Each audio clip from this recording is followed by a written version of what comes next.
आज की बड़ी राजनीतिक खबर, और वो खबर ये है कि ईडी ने एक बहुत बड़ी कार्रवाई करते हुए यंग इंडिया के ऑफिस पर ताला लगा दिया है। यंग इंडिया ऑफिस मतलब नेशनल हेराल्ड बिल्डिंग को सील किया गया है। और ये जबरदस्त खबर इसलिए भी है क्योंकि कांग्रेस के दफ्तर 10 जनपद पर सुरक्षा काफी बढ़ा दी गई।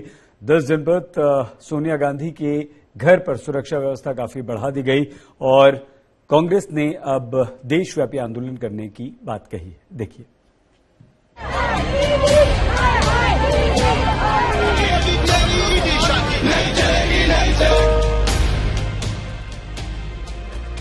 पहले राहुल गांधी से पूछताछ, फिर सोनिया गांधी से पूछताछ, अब दफ्तर पर ईडी का ताला। दिल्ली में नेशनल हेराल्ड परिसर में बने यंग इंडिया के दफ्तर को ईडी ने सील कर दिया। दफ्तर के बाहर चस्पा नोटिस में क्या लिखा गया है, पहले सुनिए और देखिए। यंग इंडिया का दफ्तर सील, दफ्तर को ईडी की इजाजत के बिना नहीं खोला जाए। मोदी जी जब सबसे ज्यादा वोटों से जीतते हैं तब भी उनका आंकड़ा 40 से 1% कम होता है। आज जो 17 पार्टियां हैं वो 61% नहीं है तो कम से कम 55% तो हैं। इसका मतलब है देश में एक बहुत बड़ी सहमति है सभी पार्टीज में कि ये कानून का दुरुपयोग 75 वर्ष में किसी ने नहीं किया, क्योंकि आज तक कभी ऐसा नहीं हुआ कि इस प्रकार से लोग एकजुट होकर इसका विरोध कर रहे हैं। उच्चतम न्यायालय ने एक कानूनी निर्णय दिया, वो एक अलग स्तर पे है, लेकिन उच्चतम न्यायालय ने ये नहीं लिखा उस निर्णय में कि आप जाके इस कानून का दुरुपयोग कर सकते हैं। इधर ईडी का एक्शन हुआ, उधर कांग्रेस दफ्तर से लेकर सोनिया गांधी और राहुल गांधी के घर की सुरक्षा बढ़ा दी गई। वहीं दूसरी तरफ कांग्रेस की टॉप लीडरशिप मुख्यालय पर जुटने लगी। ईडी के एक्शन पर कांग्रेस की पहली टिप्पणी लिखित में आई। ट्विटर पर ईडी के एक्शन की परिभाषा यूं की, सत्य की आवाज नहीं डरेगी पुलिसिया पहरों से, गांधी के अनुयायी लड़के जीतेंगे इन अंधेरों से। नेशनल हेराल्ड का ऑफिस सील करना, कांग्रेस मुख्यालय को पुलिस पहरे में कैद करना तानाशाह की डर और बौखलाहट दोनों दिखाता है। पर महंगाई और बेरोजगारी के सवाल तो फिर भी पूछे जाएंगे।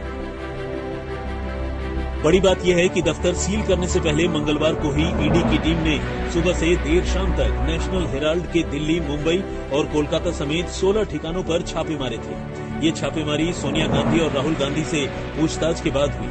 अब इस पूरे एक्शन पर कांग्रेस हमलावर है। के पार्टियों की तरफ से विपक्ष की पार्टी के नेता भी राष्ट्रपति से मिलेंगे और सुप्रीम कोर्ट में जो कार्रवाई होनी है वो कराई जाएगी। अरे उसको रूल्स है, रेगुलेशंस है, ऐसा नहीं कि उनके घर पे मारो, इनके घर पे मारो, फिर नेशनल हेराल्ड पे फिर एक बार बुलाओ। ये कितनी जल्दी से वो काम कर रहे हैं, इससे ही अंदाजा लगता ना। 6 दिन पहले बुलाए, इमीडिएटली नेशनल हेराल्ड पे डाले, कल परसों नेशनल हेराल्ड में हुआ, आज उनके मकान पे गए हैं। इसका मतलब क्या है? कांग्रेस ने साफ कर दिया है कि ईडी के एक्शन से डरने वाली नहीं। हालांकि बीजेपी ईडी के एक्शन के पीछे सियासी आरोपों को सिरे से खारिज कर रही है। पूरे भारत में केवल एक ही राजनीतिक परिवार है जिसके 3 सदस्य भ्रष्टाचार के आरोप में बेल पे बाहर हैं, सोनिया गांधी, राहुल गांधी और रॉबर्ट वाड्रा।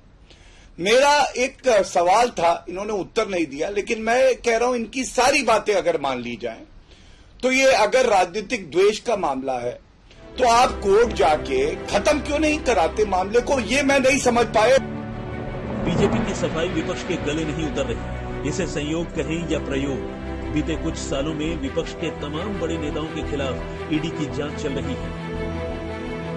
पार्टी कांग्रेस सोनिया गांधी के खिलाफ जांच, पार्टी कांग्रेस राहुल गांधी के खिलाफ जांच, पार्टी टीएमसी जेल में ममता के करीबी पार्थ, पार्टी एनसीपी जेल में पूर्व मंत्री Nawab Malik, party NCP jail में पूर्व मंत्री अनिल देशमुख, पार्टी एनसीपी प्रफुल्ल पटेल की प्रॉपर्टी अटैच, पार्टी आप जेल में हेल्थ मिनिस्टर सत्येंद्र जैन।